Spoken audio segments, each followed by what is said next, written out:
Good morning, golf mates. Yes, it is 6 o'clock. It's cold.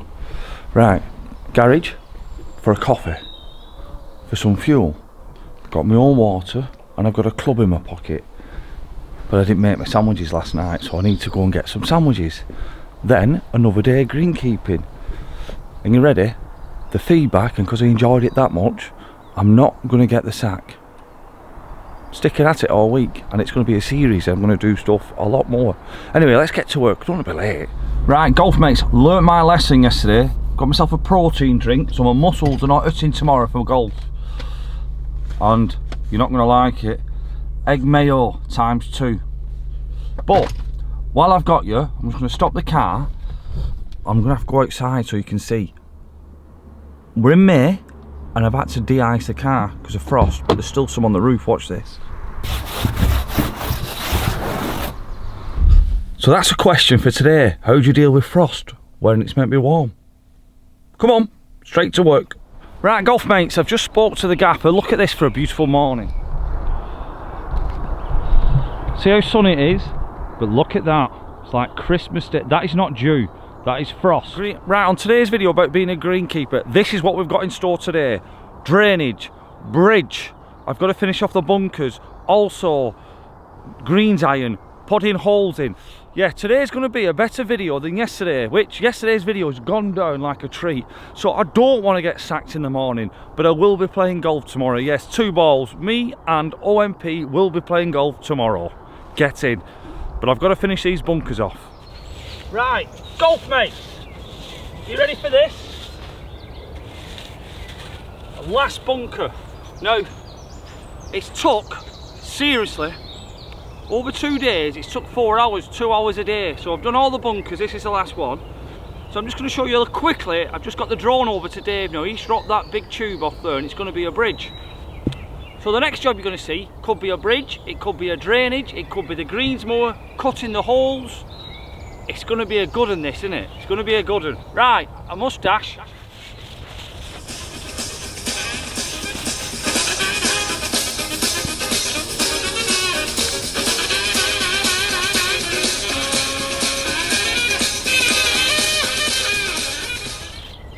As you can see, it's raining, but it's warmed up now, so everything's defrosted. I mean, look at the misty rain.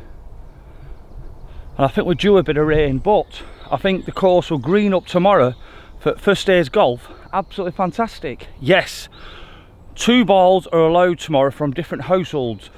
So about 11, 12 o'clock tomorrow, I'll be playing with the best man in the world, OMP. Right, gaffer, I've done the bunkers. It's took me 4 hours hard labour. It's hard for you then, isn't it?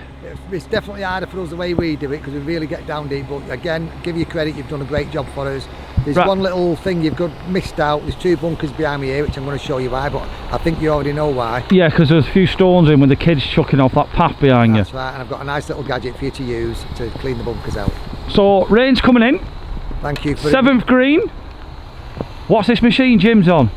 For the reason looks dangerous. It's a dangerous. You don't want that going over into, you know, there. But what we've done there, with this being one of the highest greens, it dries out pretty quickly with the sun, etc. We knew rain was coming today, so we put quite a few thousand holes in the green, so the moisture just gets right into the top inch of the surface, and that'll allow it to get down to the roots quickly, rather than it just running off the top. So what's the process after that? Does it get cut as normal? Well, what we're going to do there, this part of this double cutting, preparing for tomorrow, is we're double cutting at 5mm today, and then we're going to follow that up with a turf iron to smooth the surface out even more. The reason we're cutting at 5mm, as we explained yesterday, you're not going too short, but the turf iron will smooth the surface out of the green, and it will make the ball run a lot smoother and a lot faster. But you don't have to cut grass short this time of the year. Smoothness is your key, and that's what we're aiming for today. Right, listen, I've got Honda here, but he doesn't like his nickname, do you? No. Mitsubishi, you what? Mitsubishi, yeah. But I can't spell it. It's easy. For you it is. It's simple. So he's sticking, Tony is Mitsubishi. We're not allowed to call him Honda because all he says he thinks of is a Honda moped, so he's having none of that, he said, because he's a machine. Mitsubishi Shogun. What are we on here now? We're on the 7th green. And this lovely contraction. It is an iron for the greens. And this will make them nice and smooth. This is funny working in it, so we'll get it out and we'll film it because it is quirky, isn't it? Yeah. Rolls underneath. So golf mates, this is a turf iron. This is what you'll see a lot of places, makes the surface nice and smooth, especially like I said when they can't cut the greens too low at the moment. So Tony is a wizard on this, aren't you, Tony? Oh, just a little bit. Yeah, this is Tony's baby. No one's allowed to do it really, are they? No, only me, unless I actually say they can do it.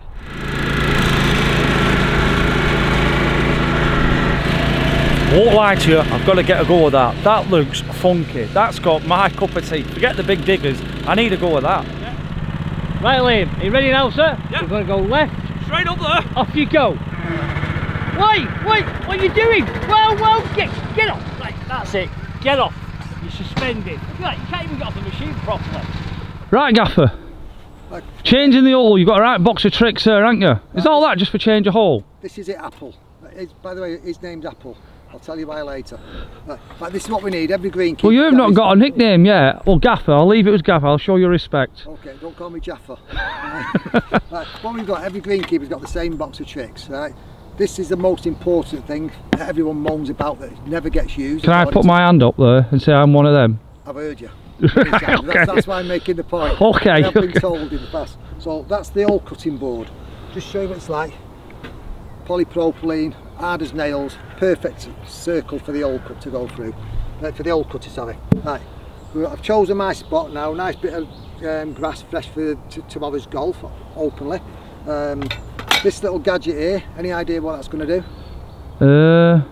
I'll show you. Prize out the hole or something, maybe. What we need to do first, that's the old hole. It's not been changed for 6 weeks. So you can see it's a little bit fluffy and overgrown around the edges. So we're going to put this in, there's a little gadget on it. Alright, let's zoom in on that, Dave. So you turn the screw at bottom. I've got that, yeah, that would normally be an handle with one right. screw on. You hold that straight there. Right, I'll zoom in, give it a turn. Ah, and it just levers in and picks up the thing. So that will go straight into the hole. As such, just turn it, try and catch the edge of lip. Real big put. Look at that one. Look at that, eh? And that's coming out, but that's getting a little bit tight there. Right, but I'll tell you why. This hole cup, which I don't know if you can pick it up on zoom. No, I can. It's actually tapered. It's bigger, isn't it? It's bigger at this end. That's the end that we normally have where the ball goes in the flagstick. That's the bit that goes in the ground first. The reason they've tapered it is when we cut a fresh hole, if you try and get it makes sense now because it goes in easy. Goes in easy. Well, hold up then. So if they're turning them upside down, now we're going to have a problem, aren't we? We're going to have a problem when I come to change the hole, because the diameter of this cut will be the same diameter of the old cut, the new hole that we're cutting. Right, get you. What I'll be doing is not something that was normal, but when we knock this hole. So yeah, you got to manufacture this, haven't you? Yeah, definitely. So to make that one fit. So again, well, 2 sleeves there. You knock in, and that pulls out as a sleeve. Other hole cutters come as a complete steel tube, which are good. They're about £600 of fortunes. Unfortunately, we haven't got one of them, but I like using this one. So what we're going to do. So this still just exactly the same? Exactly the same, yeah. We're going to place that now right into the middle of the hole. That goes down to ground level, and that's it. As you can see, that's vertical. Yep. I've actually picked a good spot here today. It's nice and flat, so we're not making anyone look silly tomorrow when they come back from putting for the first time. Sometimes if it's a board comp, we can stick them on slopes. A little bit tricky. Depends what sort of mood I'm in. Depends who's playing and what the calibre of the golf. And what mood you're in. Yeah. Oh yeah. Someone's upset me to get in a slope. If it's invitation day, always nice, friendly pin positions. Possibly in a bit of a low spot where the ball will run into the hole. So it's a case of bashing it in one after other each side, is it? This is where I don't want to hit my fingers to make it look silly, so I'm going to do one side at a time, a little bit of time. So starting off with 90 degrees to it. I'm going to carry on and go through now to the other side. The ground, as you can see, it's getting a little bit harder now, and that's because we've had no rain for probably the last 4 or 5 weeks. 2 hands. This will go right down to the bottom till it just bottoms out. Get ya? Getting harder.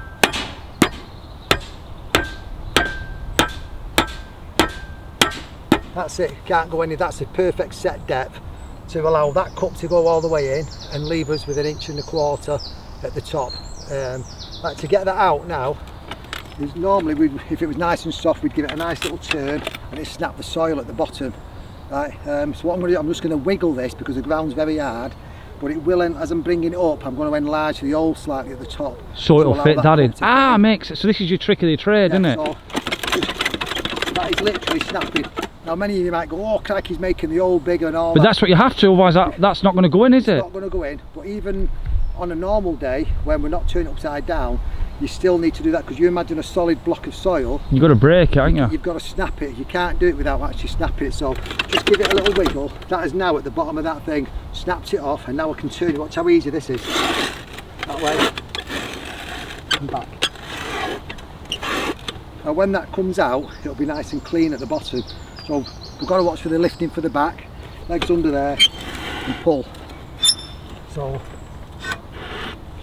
nice and clean, as you said. That's where it's perfect. Nice and clean. Perfect. Let's have a look at this little hole now. How deep that is. Right, so that's a nice clean. Beautiful. Look at that. If you notice, there's nothing at all as I've lifted that out of the ground. No. Listen, if it were, I'll be the first one all over it, wouldn't I? That cannot lift. There's no volcano there.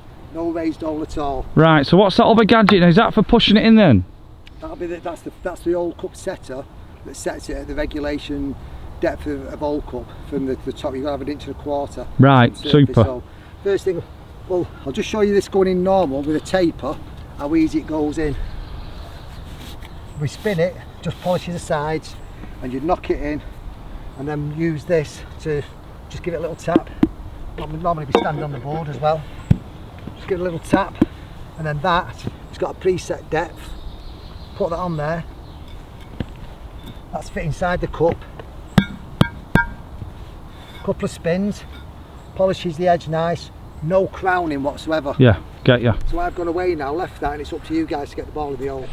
Right, Gaffer, we're back on this big drainage job. Where are we up to? Okay, Liam, or Apple, I should say. Right. From where we were yesterday, as Yep. you left, we just basically started pulling the water down into the trenches, getting it to go out through that outlet, which we noticed yesterday. Yes. Since then, we've installed all the pipe work on this particular section.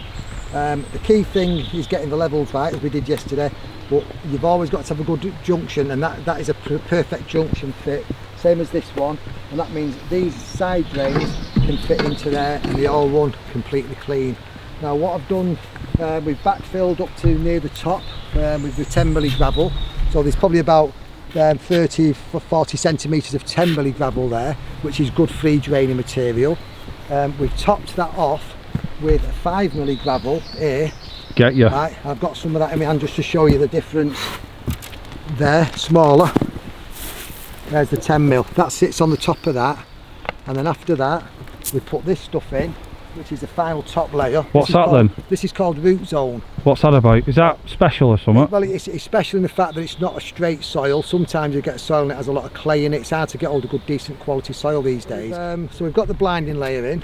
We've topped up now to a firm ground level with this root zone. Right. Right, and then what we've done then, I've just sown some seed just as the rain was coming down. I've put some seed on there now, lightly rake it in.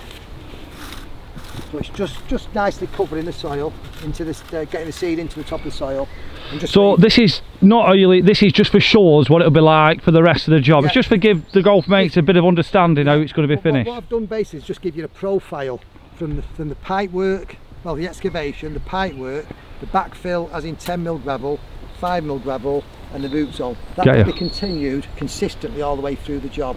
And then the final level is the seed. As we said yesterday, we're not using turf, and we've got rain today, which will help. That seed will be out the ground. So really, it's good for you with that, but the rest of the course will jump out the grass, jump out the ground, won't it? It'll be jumping out the ground. So we need really today is to get this finished to a completion as much as we can, because I've got a little job over there, which is a bridge we need to repair. Which I wasn't expecting to have to be done till next Monday on the 18th, when everyone expected golf to come back. So it's something you've got to jump on as well, isn't it? Got to jump on. But this is expectations again. Let's straight. There's 4 staff and me, so there's 4.1 staff really, isn't there? Exactly. Yeah. That's exaggerating a bit, but yeah, we're good. So really, so if we can pop over to this bridge, show what you're doing there, and it shows actually what you're dealing with, innit? Because obviously you had that planned. And we were going to do it back end of next week, to next week. Yeah, back end of this week, so it's ready for Monday. We were anticipating Monday the 18th as a start, but it is what it is, and we've got to deal with it. As long as I can get people across that bridge on the 8th tomorrow, our job is done. Right, golf mates, as I mentioned, a bridge. There was a little bridge there made of these sleepers, what Dave's going to explain. I'll just show you this big thing. You've already seen Dave dropping it off in the drone. You've got your work cut out, you, haven't you? Well, we've got a fair bit to go at today. We're running out of time as it happens, but the goal today is the drains we've just been on the first is to make them 100% safe so the golfers don't fall down them tomorrow. They might not be quite finished, but they'll see that they are within a couple of inches from the top, ready for the sea the following day. The next one is to get access across this bridge, this ditch. Right, by one we just took these sleepers out. They're supposed to be 40 years old and they've had better days. So we had to get a machine in to lift them out because they were too heavy to cut. And we wouldn't have got them out the ditch. So they're here at the moment. They look a bit scrappy, but this little beauty here, we're going to move them out of the way and we're going to drop this into the ditch. So that's it, just go straight across. Straight across to the ditch. So and that's something you're going to try and do today? We're doing this today. So in fact, if I don't, no way the golfers getting across here tomorrow, and it means they'll have to go across the 16th. It's 1 o'clock in the afternoon now, Tuesday. Right. We know I'm playing here tomorrow. Would it be good if I walk over here? Then you deserve every good comment you do for the graft you've done. Well, I'm not putting pressure on you, I'm just saying, I'm always saying what you said. We used it pressure, and I only put pressure on myself because I'm one of these biggest optimists that I can do everything in one day. But there's no way you can make it all, it's just enough to get people over the bridge, isn't it? It's an exercise today. It's like the pontoon bridge, just to get people across the bridge today. But the finished article you'll see in probably a couple of weeks' time. We've got to widen that path as well for buggies to get through today. And then the path will extend up to here and as much on the other side of the path, the ditch as well. So cosmetically it looks really nice. With a bit of luck, we've got some astroturf that will just see us across there, and I think that's going to finish it off nicely on both sides. And this is about future-proofing Chalton Comardy Golf Club for the winter, because every winter we come here, we're improving year on year out by doing bits of drainage here, bits of drainage there, and I think the members are generally sick of me. But when they walk past one of the jobs that they were looking at last week, it's all done and finished, and then they walk to the next job, and we just keep the golf course as dry as possible for winter. Right, golf mates, this is how we are at the club. So before the lockdown, we had like a community working party, and I'm going to give him a shout out. Paco, Billy, Dave the Pro, tall bloke and handicaps, Pete Swallow. They did this with the help of Dave Barry. This is a new path on the 18th. So this is Brandon. Brandon, how you doing, Cocker? Alright, fellas. What you doing for finish it off, pal? We're just going to level this out here and then lay the bits of turf just so it meets. So it's nice and clean? Here. Yeah, so the buggies can get up as well. Hey, how are you enjoying your job? Great, yeah, great. Have you got competition with me, or am I useless? Hey? Have you got competition with me? No, not really, no. Oh, what do you mean, I'm rubbish? Yeah. The cheek of him. Right, so it's 1:30 now. I'm going to have some dinner and try and get this edited and out for 5 o'clock. So I'm working hard too, and then if I can get it out, because I'm going to edit it in my car and tap onto Dave's Wi-Fi in the pro shop, I'm going to stay here and actually help with the bridge and stuff, because like I said, there's only 4 people and they're doing a fantastic job. They really are. And at your golf club you might have 6 staff or 4 staff or 3 staff or 5 staff. Do you know what? Give them a wave on Wednesday and say you're doing a great job. It's not hard. Hope you've liked the video. I have, and I'm not getting sacked because this is going to be a series. I'm going to do a day every now and again, and it is going to be a life of a greenkeeper. So thanks for watching. Hope you enjoyed it. I'm going to have him a protein drink.